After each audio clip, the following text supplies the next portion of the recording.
Assalamualaikum warahmatullahi wabarakatuh.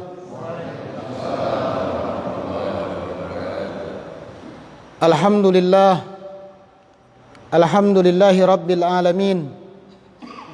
Wassalatu wassalamu ala ashrafil anbiya'i wal mursalin Sayyidina Muhammadin wa ala alihi wa sahbihi ajma'in. Subhanaka la ilma lana illa ma 'allamtana innaka antal alimul hakim. Rabbi shrah li sadri wa yassir li amri wahlul 'uqdatam min lisani yafqahu qawli. Amma ba'. Yang saya hormati segenap pengurus Masjid Al-Hakim, yang saya hormati para orang tua, para asatidz, para ustazat, hadirin hadirat jamaah salat subuh yang insyaallah dimuliakan oleh Allah Subhanahu wa taala.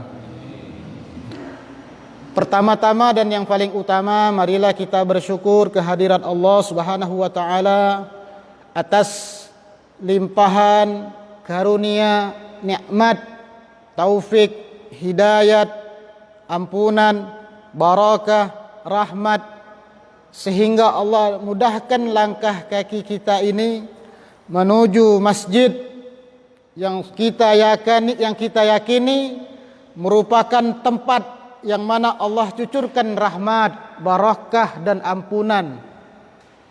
Sehingga saat ini Allah masih berkenan memberikan kita kebaikan, kemudahan itu semua. Mudah-mudahan Allah terus berikan, Allah jaga nikmat tersebut hingga ajal menjemput kita. Amin, amin ya rabbal alamin. Yang kedua, salawat beriring salam selalu kita haturkan kepada baginda Nabi besar Muhammad sallallahu alaihi wasallam, pada keluarganya, para sahabatnya, anak cucu keturunannya, pengikut beliau, pecinta beliau. Marilah sama-sama, tentu kita ketahui sekarang ini kita berada di akhir zaman, yang mana kata para ulama senantiasa untuk kita selalu memperbanyak sholawat. Nilai baik itu kuantitas kita tingkatkan. Karena apa?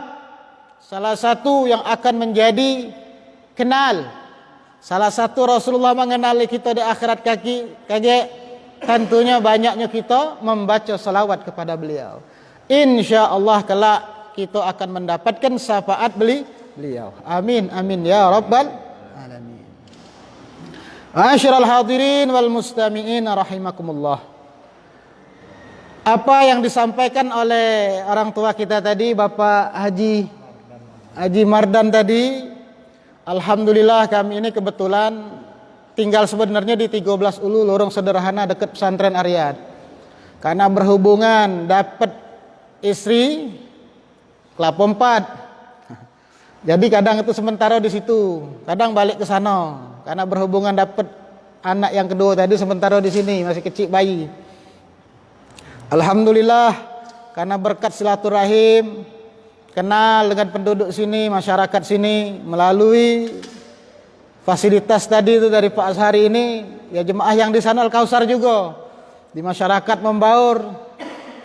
Ustaz, mau dak di sana ceramah, laju. Selagi itu kebaikan menyampaikan dakwah ini, ya, jangan dipikir-pikir lagi, sampaikan. Ya, harus kita sampaikan. Alhamdulillah, masuk masjid ini pertama kali. Luar biasa masjidnya nih. Betah dalam ini. Ya, alhamdulillah. Alhamdulillah juga kita niatkan sama-sama hadir kita di sini sekalian untuk iktikaf majelis ilmu. Duduknya kita di sini itu memiliki nilai yang luar biasa, pahala yang besar di sisi Allah Subhanahu wa taala. Maka di dalam hadis Rasulullah, di dalam kitab Nasaihud Diniyah dikatakan, duduknya orang sesaat di majelis ilmu itu lebih baik dia menjalankan salat 1000 rakaat, salat sunnah 1000 rakaat. Kira-kira Bapak Ibu di sini sudah pernah salat 1000 rakaat, salat sunnah? Belum. Sholat tarawih be bagi minta dikorting. Dari 20 nak 8 be. Lah banyak lah sakit jengku, pinggang lah sakit. Apalagi 1000 rakaat. Itu kita duduknya hadir di sini, itu lebih baik daripada sholat sunnah 1000 rakaat. Hadirnya juga di sini itu lebih baik daripada apa? Mengantar jenazah 1000 orang. Bapak-bapak, ya bapak-bapak khususnya, yang sudah pernah mengantar jenazah sudah 1000 orang. Dari catatan belum? List si A, si B, 1000 nggak nyampe belum? Bapak-bapak yang sudah umurnya belum sampai Ustaz, sampai 1000 rakaat sebuah jenazah itu. Nah itu lebih baik. Ya, sedangkan menghantar jenazah itu pahalanya berapa? 1 sampai 2 gunung. Pahalanya kita duduk sejenak melebihi daripada itu. Kali kan 1000. Nah, kalau kita hitung-hitungan. Dan juga lebih baik daripada apa? Membesuk 1000 orang yang sakit. Kita ini banyak sakit apa banyak? Membesuk. Taruhlah di rumah sakit, itu pun tidak saling kunjung. Nah, hitung 1000 wong. Itu lebih baik daripada apa? Berkunjung kepada orang sakit. Kita duduknya kita di majelis ilmu ini. Luar biasa. Makanya kata para ulama, orang dalam alam kubur itu, ya, kalau seandainya mereka terpacak dibangkitkan lagi, apa yang mereka cari itu? Hadir majelis ilmu, didatangi. Di mana majelis ilmu? Duduknya sesaat itu mendapatkan nilai pahala yang besar. Bahkan Allah Subhanahu wa taala mengkhususkan para malaikat yang tugasnya mencari di muka bumi di mana ada majelis ilmu, duduk di situ, laporkan siapa-siapa be yang hadir di situ. Ya, bahkan orang yang tidak ada niat dari rumah, cuman pak jingok air raminian, pengen nak masuk situ, duduk-duduk, ada jamuannya pula. Lapor malaikat, ya Allah ada si A si fulan, ada atik niat, cuma nyingok-nyingok bae. Cuman kadang nyingok tadi kami pagainya, ada kopinya. Maka kata Allah, aku juga mengampuninya. Maka kita ini tidaklah kita keluar dari majlis ini, semua dosa-dosa kita diampuni oleh Allah Subhanahu wa taala. Amin, amin ya rabbal alamin. Maka daripada itu, alhamdulillah, adapun tema kita pagi hari ini, solusi untuk menghindari daripada fitnah akhir zaman. Yang kita saat ini sudah berada di akhir zaman. Sudah berada di akhir zaman. Bahkan Nabi Muhammad itu diutus Nabi akhir zaman. Ya, Nabi akhir zaman. Tapi parahnya kita ini sekarang ini, belum lagi generasi kita berikutnya. Ya, untuk kita namanya zaman ini pasti akan datang. Tapi ada tips caranya bagaimana kita terhindar. Tentunya diri kita, keluarga kita dulu yang kita selamatkan. Untuk menyelamatkan daripada apa? Fitnah akhir zaman. Di antara fitnah akhir zaman saat ini yang belum usai, apa? Covid. Ya. Covid ini salah satu bentuk fitnah akhir zaman. Dunia sudah. Bukan di Palembang Indonesia, dunia. Dibuat geger. Ya. Yang punya usaha tutup. Ya. Alhamdulillah kemarin kami ke Jakarta itu, masuk ke mal-mal, perhatikan mana tutup kalau ketik jualan. Siapa yang nak beli? Sedangkan tiap bulan nak dibayar. Itu luar biasa fitnahnya itu ya. Sampai simpang siur Covid ini. Ada yang ngomong tak katik lah. Ya, ada yang saking takutnya luar biasa. Ada yang petatang tenteng saking beraninya. Kita berada di tengah-tengah. Ya, kita yakini Covid itu ada, tapi jangan pula jadi takutnya. Itulah banyak uang itu kaget saling curiga. Sama kawan dewek.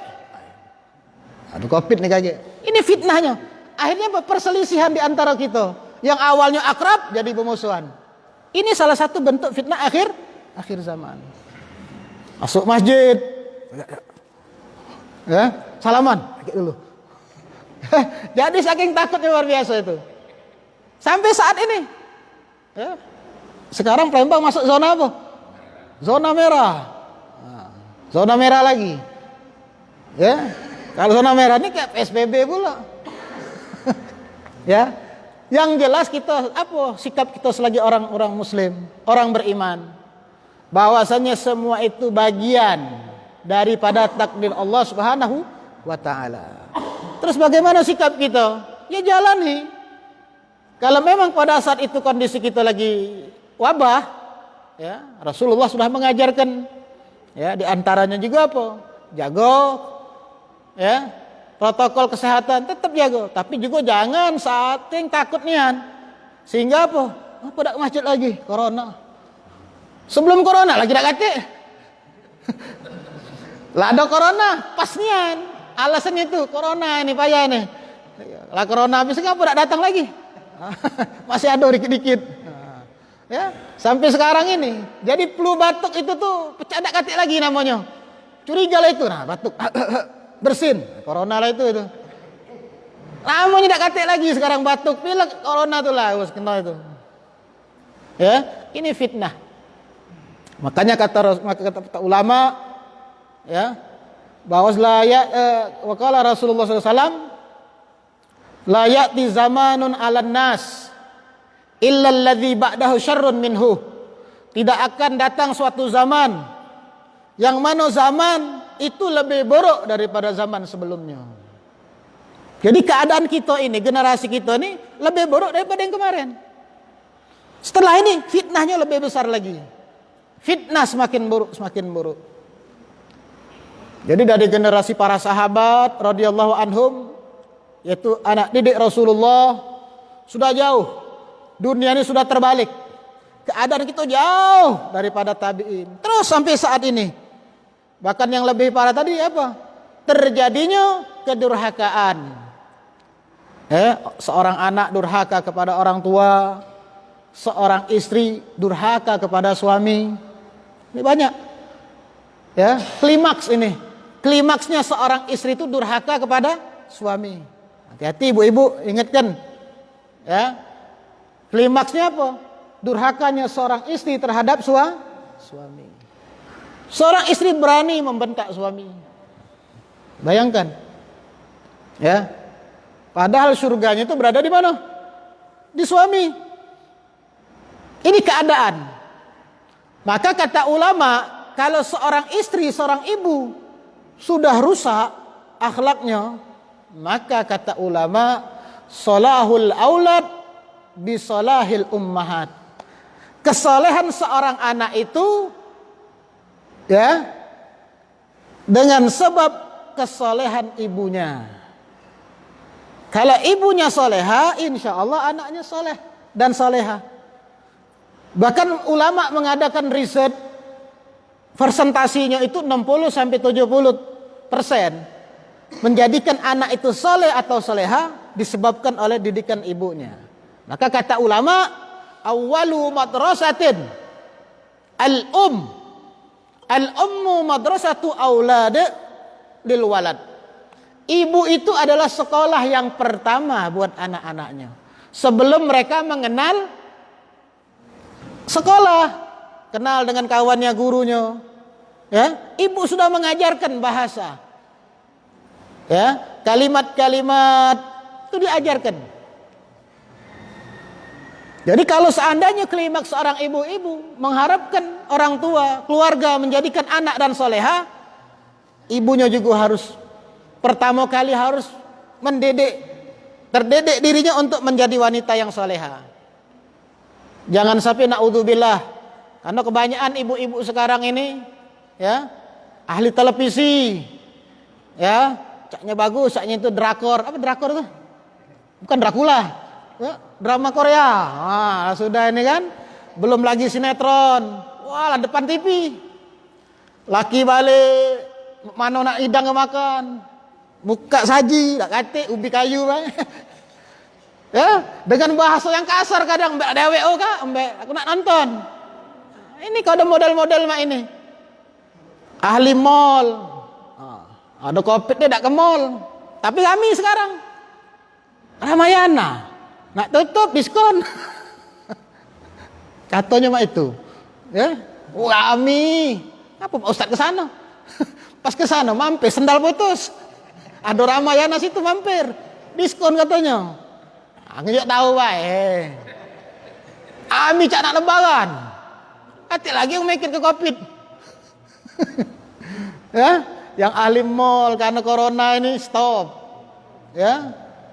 Yang ahli kemana-mana. Tapi kalau yang malas ibadat. Tapi kalau ibu-ibu sudah ahli ibadah, ya, menyiapkan waktunya untuk ibadat, menyiapkan untuk mendidik anak-anaknya, insya Allah anak itu akan jadi anak soleh dan soleha. Kenapa ulama bisa mengartikan? Kok bisa mengartikan riset sampai 60 sampai 70% itu? Nabi Nuh alaihissalam itu anak istrinya tidak mau ikut dia. Nabi Nuh itu membuat kapal. Anak istri tidak percaya. Apa gawe buat kapal? Ya takut kayak banjir. Kata anaknya, aku naik pucuk bukit. Buat kapal besar tadi itu. Ionian banjir. Sampai-sampai gunung tenggelam. Anaknya Kan'an, istrinya juga tidak mau ikut. Maka ikut tenggelam. Tenggelam. Bayangkan, itu seorang nabi. Seorang nabi itu tidak menjamin anaknya ikut selamat. Tetapi Fir'aun punya istri yang namanya Asia, mampu mendidik Nabi Musa. Setiap anak-anak laki-laki yang lahir, bunuh. Karena beliau ini, Fir'aun ini istilahnya punya, kalau kerajaan itu bagian spiritual. Dijengok keadaannya kan. Wah raja ini pecaknya mati, dibunuh. Bahaya raja, setiap anak laki-laki ini kita bunuh perintahnya. Tapi tidak tahu kenapa pada saat itu Nabi Musa yang ditemukan istrinya Asia di sungai tadi diembek, dirawat seperti anak dewek. Dia tidak terpikir ini kelak Nabi Musa akan menjadi ancamannya. Siapa yang mendidik? Istrinya Asia. Jadi kalau seorang istrinya jauh dari agama, suaminya kiai, ustadz, siapapun ulama besar, tapi tidak ada kecenderungan terhadap agama atau malas ibadah, jangan harap anak itu jadi soleh dan soleha. Tapi sebaliknya, walaupun suaminya orangnya kurang dalam ibadah, bahkan mungkin sholatnya bolong-bolong, tapi istrinya ibadahnya hebat, insya Allah itu anak jadi anak soleh dan soleha. Tapi kalau pacak dua-duanya, karena berjuangan kalau laki wae nyingok bini mak itu ekstra, pikiran terus nak begawe. Mak mano anak, mak mano istri, ya. Tapi istri kalau sudah soleha, berusaha untuk jadi soleha, insya Allah. Karena kita nih pengen anak-anak kita soleh-soleha, tapi kita dewek kadang itu meracuni mereka, ya, meracuni mereka. Kadang dengan kata-kata, ya, melihat tingkah laku anak, tidak sabar ngadepinya, keluar dari maulid ini yang tidak bagus. Tak selamatlah kau, neraka jahanam, naudzubillah. Ini pernah terbukti. Ada seorang ibu yang kesel terhadap anaknya, ngomong, mati kau waktu tempo bangunan. Ionian. Dengan berjalannya waktu anak ini remaja dewasa, sehingga sukses jadi seorang arsitek.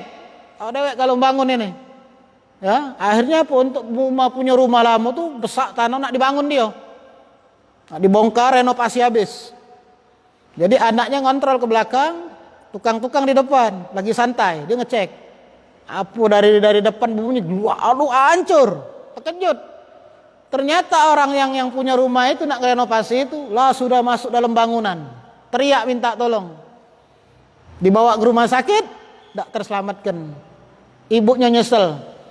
Ionian dulu, aku pernah terucap dari omonganku, karena kesel kepada anakku, terucap omongan ini, kau matilah kau tertimpa bangunan. Tidak Allah langsung, tapi prosesnya seperti itu. Nah, jangan sampai kita sebagai orang tua melihat anak-anak yang tingkah lakunya masih anak-anak, kenakalan mereka itu tidak menyebabkan dosa. Ya, tingkahnya anak-anak, apa yang dia lakukan tidak akan berdosa. Karena mereka termasuk daripada anak-anak.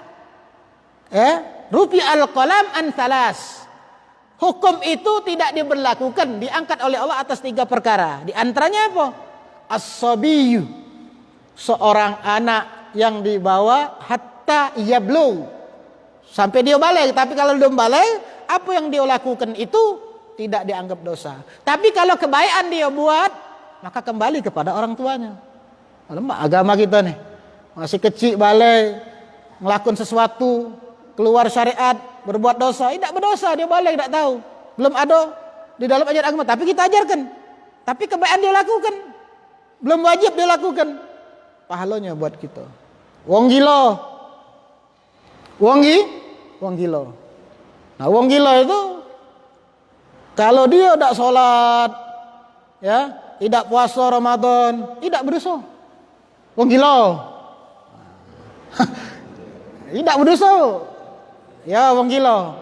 Tapi kalau ada misalnya tidak gila, tidak sholat, tidak puasa, jangan marah. Oh, gila ente ini, jangan marah. Ngapa kau ngomongin aku gila? Ya kalau dia tidak sholat, tidak puasa, tidak berdosa kalau wong gila. Kau ngapa tidak sholat? Apa marah kata wong gila? Mikir juga, iya juga. Ay malah kata wong gila. Terus apa lagi? Wong yang lagi tidur tiba-tiba bangun, ya, bangun jam 8. Subuh tadi bangun jam 8. Tak dengar azan tu tak dengar, tiba-tiba bangun jam 8. Nah, ini juga dia meninggalkan salat subuh tak berdosa karena tertidur. Ya. Ada tiga kelompok ini. Nah, selain daripada itu tak boleh. Jangan pula tiap subuh bangun jam 7, jam 8. Pakai kunut, duha pakai kunut. Subuh aku tiduran terus. Nah, itu bukan, jadi kalau sekali-sekali itu biasa. Namanya manusia. Ya, namanya manusia. Hadirin yang dimuliakan oleh Allah Subhanahu wa taala. Jadi kembali lagi, ya, kita sebagai orang tua siapkan anak-anak ini. Kita siapkan. Jangan sampai kita kaget anak-anak ini justru jadi musuh buat kita. Ya, musuh buat kita. Kita didik mereka ini anak sebagai investasi kita. Kelak kalau kita sudah tak katik lagi di alam dunia, balik ke alam kubur, siapa yang nak kita harapkan? Tetangga? Ya, belum tentu. Anak keturunan kita itulah yang kita harapkan. Doanya mereka. Ya, kadang sedih kita nih. Ya. Kenyataan tapi seperti itu. Ketika orang tuanya meninggal, maaf ini kadang itu banyak terjadi. Anak-anaknya bukan dekat di situ baca Yasin atau apa. Ya. Malah kadang ngobrol. Ngobrol. Ya. Harusnya pada saat orang tua meninggal, duduklah di situ, temani jenazahnya. Baca. Ya. Ya kalau memang kita pada situ untuk nerima tamu silakan. Tapi kadang-kadang itu diserahkan galau kepada uangnya galau. Ya, minimal kita pacak ikut mandikan, nyolati. Ini tidak semua orang galau. Ada duit bayar. Padahal harapan orang tua itu bukan seperti itu. Pada satu anaknya pada sering mandikan, yang menyolati di rumah, pengen sholat di rumah, bisa bawa ke masjid, tidak apa-apa. Karena doa seorang anak itu langsung. Ya. Begitu juga doa kepada orang tua kepada anak langsung. Sekalipun itu orang tua ya tidak soleh-soleh amat, itu kata bahasa wong Betawi itu. Tapi doanya itu tetap didengar oleh Allah Subhanahu wa taala. Tetap didengar oleh Allah Subhanahu wa taala. Maka generasi-generasi kita saat ini ya, alhamdulillah kita ini di Palembang ya, majelis banyak. Mudah untuk belajar sekarang ini. Kalau orang-orang terdahulu susah luar biasa. Nak mencari satu hadis baik Imam Bukhari itu harus nyebrang pulau, benua, satu hadis. Kalau sekarang ini, wah luar biasa. Ya, dekat rumah lah banyak majelis. Ya, ulamanya sudah banyak. Jadi apa kaget kira-kira Allah bertanya itu, ngapo kau di dunia ini? Ya, aku sibuk ya Allah dengan dunia. Ya, sibuk urusan gawean aku, bisnis aku. Ya. Allah itu benci kepada orang yang pertama kalau dia di ilmu keduniawiannya, ilmu bisnisnya dia pinter, tapi bodoh di dalam ilmu agama. Benci. Bagaimana caranya? Maka luangkan waktu kita. Ya, luangkan waktu kita 24 jam yang Allah berikan. Nikmat yang Allah anjuk. Allah minta cuman ya di dalam satu hari satu malam itu paling tidak sholat 5 kali. Satu waktu paling lama sholat itu berapa lama Pak? 15 menit paling. Kali 5 berapa jadi Pak? Hah? 60 75 menit. Waktu Allah anjuk 24 jam. Nikmat yang Allah anjuk banyak ada Pak? Banyak. Wa in ta'uddu nikmatallahi la tuhsuha. Jika kau hitung nikmat tak akan mampu. Allah ambil baik. Nikmat penglihatan. Nah, ini baru ditimbang dengan apa ibadah kita. Yang mana yang paling berat? Nikmat Allah ini apa ibadah kita selama ini? Tentu tidak akan tertandingi. Itu baru nikmat mata. Belum nikmat yang lain. Jadi kalau kita nak berharap masuk surga karena amalan kita, jauh nian. Nak masuk surga dengan amalan ibadah kita. Ya, dahulu itu di zaman Bani Israel ada seorang ahli ibadah. Ya, ibadahnya sudah 500 tahun. Karena nabi-nabi dulu umurnya panjang. Nabi Adam tuh umurnya 1000 tahun. Umurnya. Nabi Nuh itu 950 tahun lebih. Umur 480 tahun baru diangkat jadi nabi dan rasul. 480 tahun. 4 abad lebih dikit. Ya. Bayangkan itu. Ini ada ahli ibadah 500 tahun digunakan seluruh waktunya untuk ibadah kepada Allah. Maka diceritakan di dalam suatu kitab itu ketika menjelang ajal nih, maka di dalam mimpinya ada seorang juga memimpikan tuh pemuda atau orang ahli ibadah, ditanya percakapan antara dia dengan malaikat. Ya. Ditanya, kau masuk surga karena apa? Karena ibadahku. Karena ibadah baik. Kalau begitu kita timbang. Ambil matamu itu, penglihatanmu itu kita timbang. Yang mana yang berat? Ternyata ibadahnya selama 500 tahun itu tidak bisa, mampu. Bahkan di situ katakan seimbang. Itu baru nikmat mata. Kalau itu baik sudah seimbang, bagaimana kita Allah ambil nikmat tangan, nikmat kaki, nikmat pendengaran? Tentu nikmat Allah yang paling berat daripada amal ibadahnya. Maka daripada itu kata Allah, malaikat masukkan dia ke dalam neraka. Sebelum masuk dan mohon dia, ya Allah, aku menyadari bahwasannya ibadah aku ini bukan sebab menjadikan aku masuk dalam surga, tapi semata-mata karena rahmat-Mu yang menjadikan aku masuk surga. Maka daripada itu, karena dia menyadari, Allah gantikan kepada malaikat, ya malaikat, masukkan hambaku ini ke dalam surgaku. Jadi ibadah kita ini, kalau umur mereka 500 tahun ibadah tidak mampu mengimbangi daripada nikmat Allah, bagaimana dengan kita? Umur paling kita itu 60, 70, ada sampai umur 100 tahun. Ada tak masih Pak umur 100 tahun? Langka itu. Sekarang ini muda-muda pula meninggal. Umur 25, 20. Kata kawan sebelah, 40, alhamdulillah aman. Ya. Jadi umur yang muda-muda. Jadi kematian tidak mengenal usia. Kalau Allah sudah takdirkan mati. Nak corona, tak corona, mati.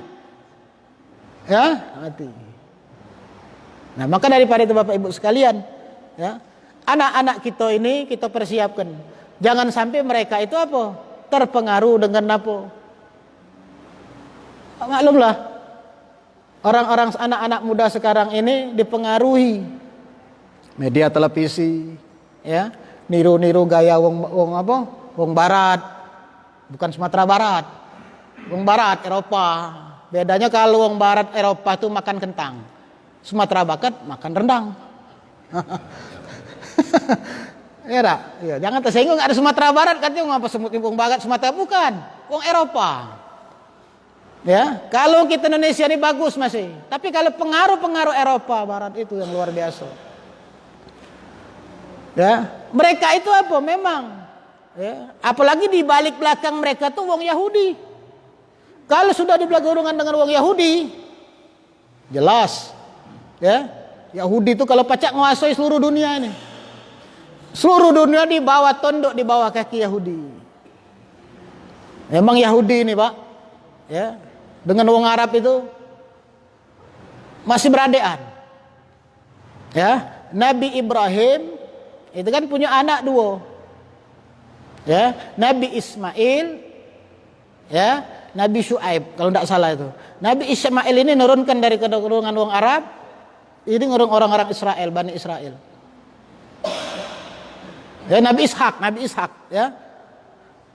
Memang Allah nunjuk kelebihan orang Yahudi kalau otak itu brilian, pinter. Dan mereka itu menyombongkan diri. Makanya setiap ada nabi-nabi yang lahir bukan dari golongan mereka orang Israel, bunuh. Mereka ingin nabi itu akhir zaman tuh dari golongan mereka, Bani Israel. Jadi otak Israel itu memang diakui. Allah ciptakan orang Israel, dia punya otak, pinter, cerdas. Tapi tidak memiliki hati. Ya. Jadi mereka itu kalau otaknya pintar tapi hatinya tidak. Nah sampai sekarang makanya dikatakan orang-orang Israel itu mereka menikah sama-sama dewek. Istilah kalau mereka itu gennya tuh kami ini apa pinter bagus gen kami. Ngapa nak bercampur gen yang ini? Itu bahasa mereka. Kalau nyari juga anak keturunan dari gen yang sama. Nah, genetiknya itu sama. Nah, itu menurut orang-orang Israel. Nah mereka inilah untuk merusak Islam, apalagi fitnah zaman. Sebarkan anak-anak muda kita ini, anak-anak kita nih meniru. Tahun 2001 nih kaget nah. Apalah gaya rambut modelnya? Apa sebelah botak, sebelah sini dah. Kan jingok siapa tren, jingok siapa idolanya. Dari pemain bola kaki, dari artis, dari penyanyi. Ya jingok. Wah, 2001 ini rambut misalnya modelnya main itu Melo. 2002 seluruh rambut botak kalau. Ya. Lah sudah apa? Niru. Ada tato. Kalau dulu kan tato itu kalau tato preman tuh ngeri tato. Sekarang nih tato tuh udah bukan preman lagi. Seni. Nah, dia udah tahu tato ini menghambat dia ini. Bersucinya itu sempurna beda. Melok-melok tadi, budaya tadi, tato. Apa tato kau bulat bae? Aku direncana nak buat tato nago. Teloknya dulu. Siapa tahu berapa lagi netes untuk nago baru. Nah, buat kalau semua buat tato model mak ini, ya. Mulai jadi celana, niru. Ya. Celana, lah mulai ketat-ketat. Belum lagi apa? Anak-anak kita yang putri. Ya, histeris mereka itu. Di mana ada konser? Datang. Ada artis Korea, datang. Nak minta tanda tangan sampai mudik orang tua. Mana cara ngabadikan ini? Foto-foto, aku nak kati HP. Mulailah ngomong dengan orang tuanya. Ya, kati HP tadi. Mana dapat HP? Sampai maaf kadang itu. Kadang-kadang orang tua tuh penghasilannya tuh kurang. Ya maaf kadang itu kuli, babu lah dianggap kasarnya itu kan. Cuman karena anak tadi nonton tadi, no kesana lah bekais tadi uang tua tadi, kadang minjem, naudzubillah sampai kadang tuh maling, naudzubillah. Nyingok tingkah laku anak ini tadi. Hisap dikit kalau tidak dibelikan, apa yang terjadi? Uang tua kena tangan anak, naudzubillah. Banyak kejadian seperti itu. Dari antara fitnah akhir zaman. Apa kata Rasulullah?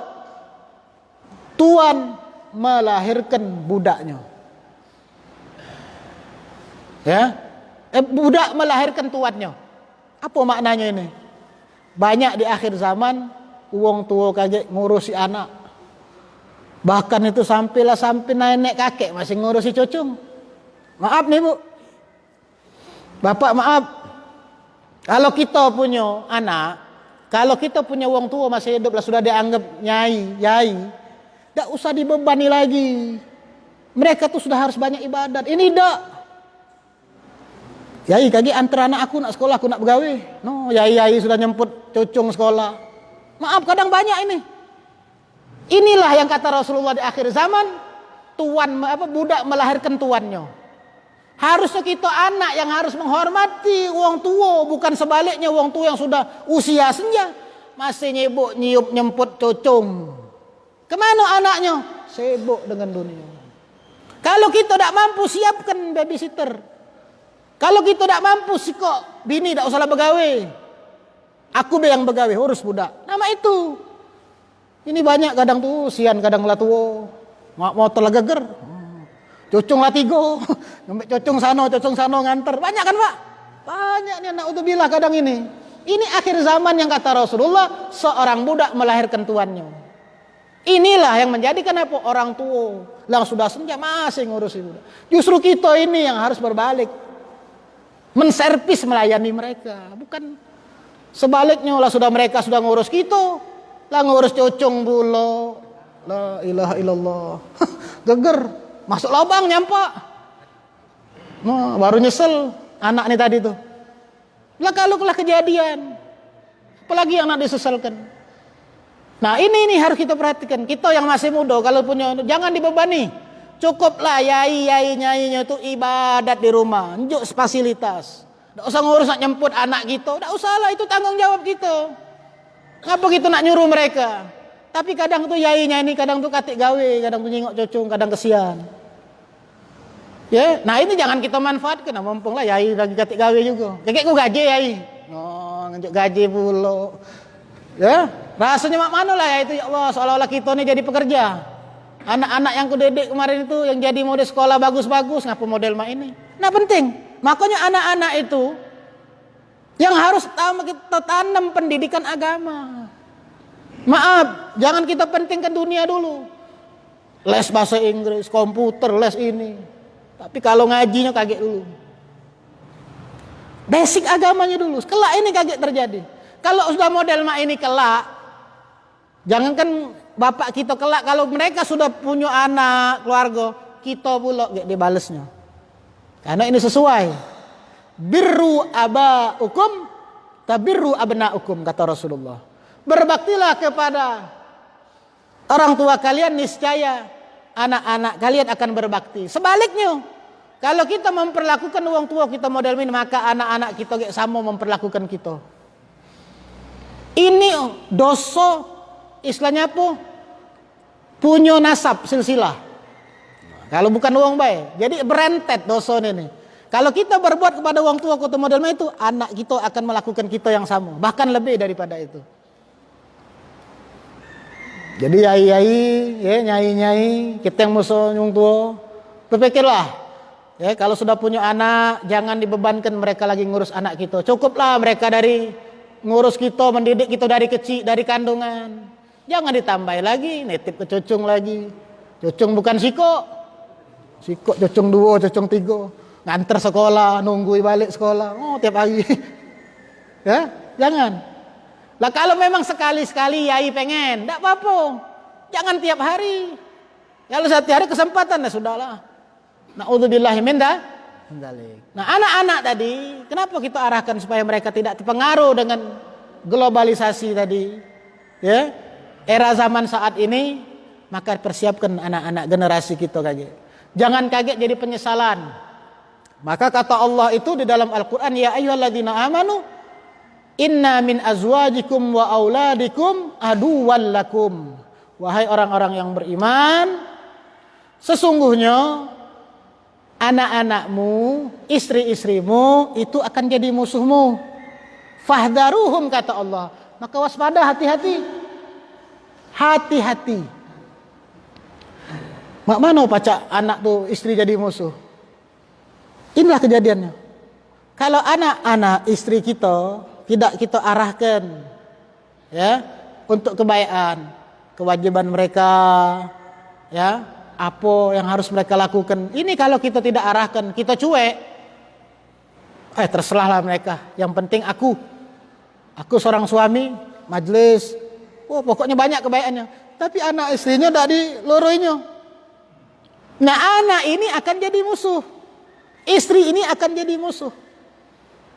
Maka dalam suatu riwayat, ketika ada seseorang sudah dipastikan dia ahli surga, lah ditimbang, pas dihisap itu, ternyata banyak kebaikannya. Kalau banyak kebaikannya berarti masuk surga. Lah dipastikan masuk surga. Sebelum masuk surga terdengar teriakan dari neraka sampai ke surga. Nak sampai surga, sampai tempat menghisap pun terdengar. Bukan sampai surga, belum masuk surga, supaya dipastikan. Terdengar suara jeritan. Protes kepada Allah, ya Rabbana, hud haqqana minhu, ya Allah, ambilkan hak kami kepada itu orang. Fa innahu la yu'allimuna ma najhal. Karena itu orang ketika di dunia tidak pernah mengajarkan kami, tidak pernah memberikan tahukan kami atas apa yang tidak kami ketahui. Tidak dinjuk tahunya. Anak putri ya, kalau sudah balik remaja, tutup auratnya kalau keluar rumah tuh nak. Tutup auratnya nak. Tutup. Nah, berarti orang tuanya ini peduli ngingetkan. Ya. Terus yang laki-laki jam berapa mak ini? Nah, waktu nak maghrib, siap-siaplah mandi, sholat maghrib. Masjid, musola, ada majelis hadiri. Dan ini selalu dipesan kepada anak-anaknya. Bulan Ramadan, ingat kewajiban kita selaku orang muslim, puasa. Selalu diingatkan anak-anak tentang kewajibannya, hak-haknya terhadap orang tua. Nah, ini kalau tidak diberitahukan, ya, uang tua hanya membelikan apa? Hanya kebutuhan jasmani baik. Makan ada, sandang pangan segala macam. Tapi agama tidak ada. Maka inilah yang akan menuntut. Mereka akan menuntut kepada siapa? Bapak mereka. Istri akan menuntut ke suaminya, ya Allah, embekkan hak kami.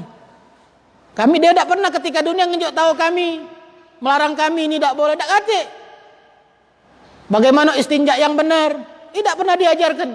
Mak mana wuduk kami ini benar apa tidak? Tidak tahu. Paling tidak kita tuntutannya. Coba nak wuduk, mak mana? Nah, kalau kita ngerasa tidak mampu, fasilitasi mereka untuk apa? Belajar. Sekolahkan sekolah agama, ada tempat ngaji, antarkan, atau datangkan guru, terserah, supaya apa kita selamat. Jangan sampai ketika kaget di akhirat mereka nuntut, ya, mereka ambekkan hak kami ya Allah, kami tidak mengajarkan kepada kami ketahui. Terus apa? Wa yut'imuna bil haram, fa innana la na'lam. Kata anak istri tadi, sesungguhnya itu suamiku, bapakku ngenjuk makanan yang haram, tapi kami tidak tahu.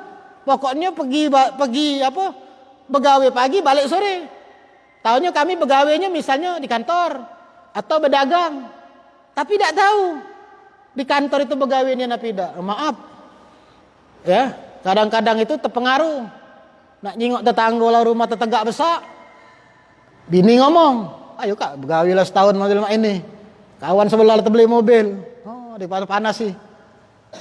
Ini juga akibat naudzubillah kadang itu ya. Seorang istri yang tadi toleha tadi tidak soleha, hasilnya harus apa? Mensupport suami. Memang rezeki seperti ini, ya doakan terus betul. Ini tidak nak pengen cepet nyingok tetangga sebelah tadi. Nah, dikosok-kosok ayo lah mana. Akhirnya mikir otak ini tadi setan ini tadi kan. Apa dia lah nak digawe gini. Ya enggak? Begawe baru setahun, hasil yang besar. Wih, proyek ini pasti ada nih. Mana caranya dapat yang besar? Nah, kalau hal-hal yang tidak sesuai, kalau masuk sesuatu yang haram, maka inilah yang mereka nuntut. Berdagang juga mak itu, baru dagang sebulan, nak pengen jadi orang kaya. Akhirnya apa? Ngurangi timbangan, timbangan, nipu. Bapak, ibu-ibu, manis dan jeruk ini, cicip, manis cicip itu. Wih, manisnya, minta 5 kilo. Balik ke rumah masam galau. Ya, dulu pernah kejadian. Ini intermezzo Pak. Wallah alam benar apa tidak nih Pak. Jadi ada yang beli jeruk sekilo, tidak dicicip balik masem galau, balik lagi mang, masem jeruk kamu ini, kamu lemak sekantong, aku seperti masem galau. Ya, seperti di masem galau, kau baru sekantong beli. Nah, ini kata wallahu alam ini, ya, intermezzo ini nih, ya. Jadi hal-hal yang kadang-kadang, ya, kadang-kadang anggapan kita itu sepele, penting Pak. Masalah makanan itu penting.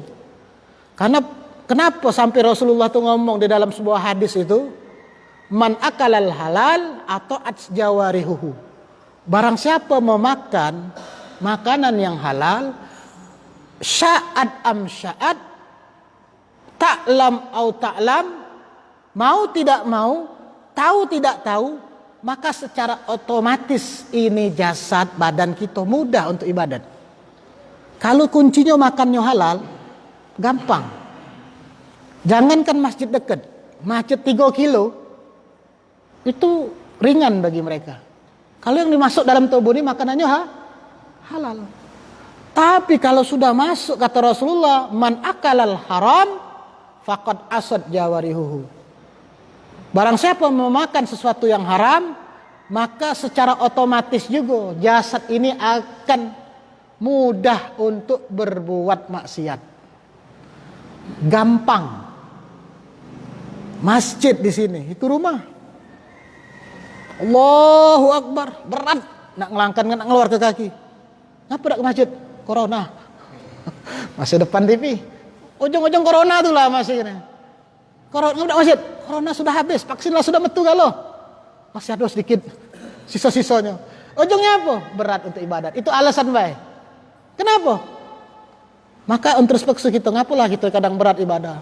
Salat subuh, salat apa baik? Pokoknya kebaikan itu berat rasanya itu. Mungkin ada di antara apa yang kita makan ini sesuatu yang haram. Baik yang kita ketahui sudah jelas itu haram, dia tidak tahu. Atau yang kita tidak tahu, ini berpengaruh. Yang tidak gitu, makanya uang-uang terdahulu penting itu. Kenapa?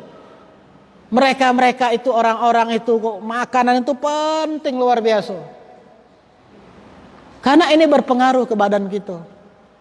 Maka kata Rasulullah itu kan, sesuatu daging yang tumbuh dari sesuatu yang haram, maka neraka yang lebih utama.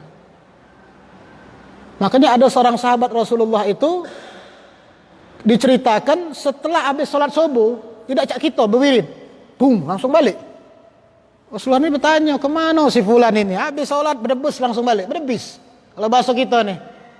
Akhirnya ketemu Rasulullah, dipanggil. Ente ini ngapa? Setiap habis sholat subuh berdebis balik, biasa tidak?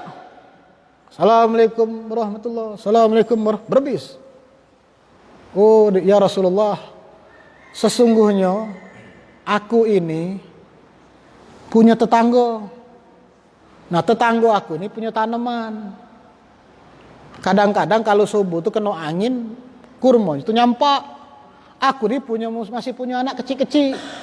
Kadang-kadang anak-anak aku lah bangun, memakanilah buah kurma tadi. Nah, ini uang pendidikan ulama sudah kan? Aku takut bagi anak-anakku itu memakan sesuatu yang haram. Bahkan sudah masuk makan, dikerok sama bapaknya tadi. Dimuntahkan itu. Saking takutnya apa seorang bapak melihat anak memakan sesuatu yang bukan haknya. Ada tidak seperti itu? Ada. Teman kalau dihitung itu langkah. Ya, kalau hal-hal yang seperti itu langkah. Maka Rasulullah melihat keadaan seperti itu, ternyata yang punya itu orang Yahudi, kurma itu. Yang punya itu Yahudi. Maka dengan itu ngomong Rasulullah kepada sahabatnya, mak mana supaya batang itu dibeli baik. Belikan kepada sahabat ini. Jangan sampai di setiap itu terganggu. Terganggu dengan apa? Nyampaknya buah itu dimakan sama anak-anaknya. Yang masih kecil-kecil. Masih kecil-kecil. Yang kecil-kecil, yang balita itu dia lagi berpengaruh, Pak. Makanya kalau ada anak-anak gitu, kadang itu bakso gitu, majal, kak bantah kalau bakso gitu tuh. Dinjuk nasihat ini masih itu. Harus introspeksi, jangan disalahkan anak 100%. Ada yang salah dalam kita didikan. Ada yang salah yang kita berikan nafkah selama ini njuk makannya apa? Istri juga membangkang, ada yang salah kita. Jadi kalau kita sudah jelas yang kita njuk itu haram, sesungguhnya kita itu meracuni anak istri kita dewek. Tidak mematikan. Tetapi apa? Mematikan hatinya. Menjadikan gelap hatinya. Sehingga apa? Cahaya Allah tidak masuk. Sehingga cahaya tidak Allah masuk, berat untuk ibadat. Ngelawan laki, jangan salah lagi, ada bini ngelawan laki, ngomong keras, ngapalah bini aku main ini. Introspeksi juga, apa yang kita makan juga salah, apa didikan kita salah. Ya, makanya sampai jam berapa tadi Pak? Jam cukup ya. Jam 6 ya? Ada pegawai kan? Tidak libu alhamdulillah ya. Jadi dulu Pak, diceritakan juga ada seorang ulama, seorang kiai. Itu ulama pertama para kitab-kitab buku-bukunya itu dibaca sampai sekarang. Wirid-wirid ya, apa yang beliau susun ya, yang sesuai dengan apa? Al-Qur'an hadis dibaca wong sampai saat ini. Susunan beliau diambil nukil dari Al-Qur'an. Namanya harum. Meninggal sudah berabad-abad. Yang mendidik ternyata ibunya. Jadi ibunya ini mendidik luar biasa. Jadi setiap anaknya nih jadi ulama tadi, sekolah dipesankan sama kawan-kawannya. Ya, diinjuk mata-mata. Kalau ada anak aku main ini lapor. Terus diingatkan, ditanamkan dari kecil itu sudah. Kau nak, kalau kau berbuat maksiat, melanggar peraturan Allah, maka Allah tidak akan memberikan rezekinya. Kenapa? Allah marah. Allah marah. Tapi sebaliknya kalau engkau menjaga anggota tubuhnya tidak maksiat, menjalankan perintah Allah, maka Allah berikan rezeki. Maka anak kecil ini tadi dimasukkanlah ke ruangan gelap. Seorang ibu tadi ngajarkan. Jadi makanan sudah ditaruh di situ. Karena nyinggung anaknya tadi dalam hari ini tidak berbuat maksiat, tidak berbuat ini, jualah ada makanan. Ini mengajarkan apa? Mengajarkan ke anak. Dari kecil anak sudah ditanamkan ya hal-hal yang berkenaan dengan tauhid kepada Allah Subhanahu wa taala, tentang kewajiban-kewajibannya. Bahkan anaknya ini pernah ngomong, kalau seandainya anakku keluar lisannya mencaci orang, ya, maka aku ambil kayu siwak, ya, ambil kayu siwak ini, maka aku gosokkan dia sambil berdarah. Biar kasih tahu, kenapa aku lakukan ini? Apa yang mulutmu ini telah melakukan menyakiti hati orang. Mulutmu telah memasukkan sesuatu yang haram. Kalau kita nganggap, wih kasarnya orang tua ini mak ini kejam nian. Kejam nian. Didikan para guru orang tua dulu, mungkin wong tua ngerasakan. Ya. Dulu dak katik seorang murid itu ngelapor ke guru. Bapak-bapak sudah belajar dulu ngalamin. Kalau sudah kena hukum guru, tak berani ngelapor ke orang tua. Akan kena gebuk lagi. Lah kalau sekarang, cobet guru dikit lah polisi urusannya. Nah, polisi. Hak guru misalnya, nyingok anaknya muridnya gondrong, potong rambut, tokak menokak. Datang ngomong ngapur rambut kau tokak. Aku dipotong pak itu. Datang. Tak terima anaknya. Anaknya tidak terima. Bagaimana ilmu itu mau berkah? Bagaimana ilmu itu mau bermanfaat? Kalau terhadap guru baik mereka berani orang tuanya itu. Padahal mereka tuh sudah berserah kepada orang tua. Didik anakku ini. Ya, cuman gara-gara cobetan dikit, ya, potong rambut, urusannya penjara. Banyak guru-guru di penjara kadang tuh. Nak mak mana anak ini nak jadi pinter, nak baik, nak bermanfaat, ilmunya nak barokah. Kalau uang tuanya model mak ini, maka dengan berat hati, bawa pak anak pak, didiklah dewek, buatlah rapot dewek, buatlah absen dewek. Kira-kira sanggup tak pak? Nah pening pala kalau guru sudah ngomong mak itu. Kami nak pegawai, mana nak, apalagi nah ini belajar online di kesempatan ini, pening uang tua, belum nak masak, belum nak ngurus yang kecil, si anak si ayang SD SMP tadi, mak mana nih mak, nggak tahu. Ya, guru tuh kadang nganjuk juga nak jelaskan, nganjuk tugas, jelas ke tak baca jelas ke. Sedangkan anak harus tunjuk, nah pening ibu, Yang sekolah ini kau, apa aku katanya. Nah. Tapi paling tidak ada hikmah. Nah, disinilah kita orang tua kesempatan untuk mengajari anak. Kesempatan kita mengajari anak. Oh, baru ketahuan. Anak bertanya berhitung. Mana kalau hitung-hitung tambah-tambahan masih lah masuk rumus. Lah pening. Ya. Lah pening. Ya, rumus itu. Nah, maka daripada itu ya, di dalam kesempatan kita ini ya, jadi solusi daripada akhir zaman ini, maka persiapkan. Zaman ini terus akan datang. Ya, semua ini akan datang tiba. Bagaimana? Harus siap. Harus siapnya itu, persiapkan diri kita, anak istri kita untuk dibekali agama yang kuat. Dibekali agama yang kuat. Sehingga tidak kaget nengok keadaan seperti ini. Sehingga tidak terpengaruh dengan zaman. Ya, zaman yang mana orang-orang ingin merusak Islam. Ya, sengaja disebarkan itu untuk merusak Islam. Harus punya filter gitu. Harus punya tameng. Supaya apa? Budaya-budaya itu tidak masuk ke dalam rumah kita. Kita saksikan anak-anak gadis kita kadang itu kan. Ya Allah, kadang itu. Ya. Pakaian ketat. Ini jangan dianggap sesuatu yang lumrah. Lah biasa, tidak. Dosa, Pak. Kita tuh akan terus mendapatkan dosa. Bahkan sampai kita mati pun dalam kubur, anak istri kita masih model mak itu. Maka transferan dosa aku ngalir terus. Malaikat tambah mak menyuknya, berdebu. Anak kau mak ini berdebu. Na'udzubillah. Nah, kalau anak-anak sudah kita persiapkan, ya, agamanya, keimanannya, insya Allah anak-anak ini akan menjadi kebanggaan kita, investasi kita kakek. Mereka lah kelak yang akan menyelamatkan kita.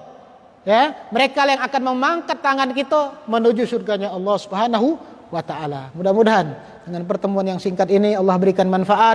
Allah jadikan kita keluarga yang sakinah, mawaddah warahmah. Allah berikan kita anak, cucu, keturunan yang saleh soleha, yang mereka itu memberikan keberkahan, manfaat buat kita, anak-anak yang berbakti kepada kita, anak-anak yang akan menjadi kebanggaan kita di akhirat Allah bersama Rasulullah sallallahu alaihi wasallam.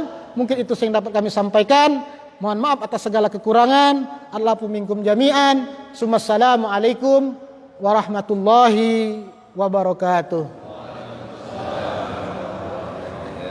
A'udzu billahi minasyaitonir rajim. Bismillahirrahmanirrahim. Alhamdulillahirabbil alamin. Hamdan syakirin, hamdan na'imin, hamdan yuwafi ni'amahu wa mazidah. Ya Rabbana lakal hamdu kama yanbaghi li jalali wajhikal karim wa li 'azimi sultanik. Allahumma salli wa sallim ala sayyidina Muhammadin salatan tunjina biha min jami'il ahwali wal afat wa taqdi lana biha ya Allah jami'al hajat wa tutahhirna biha min jami'is sayiat wa tarfa'na biha indaka darajat wa tuballighuna biha aqsal ghayat min jami'il khairat fil hayati wa ba'dal mamat. Allahumma ja'alna muqimis salah wa min dhurriyyatina rabbana wa taqabbal du'a. Allahumma barik lana fi auladina wa dhurriyyatina wa la tadarrahum warzuqna birrahum. Rabbi zidna ilma warzuqna fahman. Rabbana atina fid dunya hasanah wa fil akhirati hasanah wa qina adzabannar. Wa sallallahu ala sayyidina Muhammadin wa ala alihi wa sahbihi wasallam. Walhamdulillahi rabbil alamin. Taqabbalallahu minkum.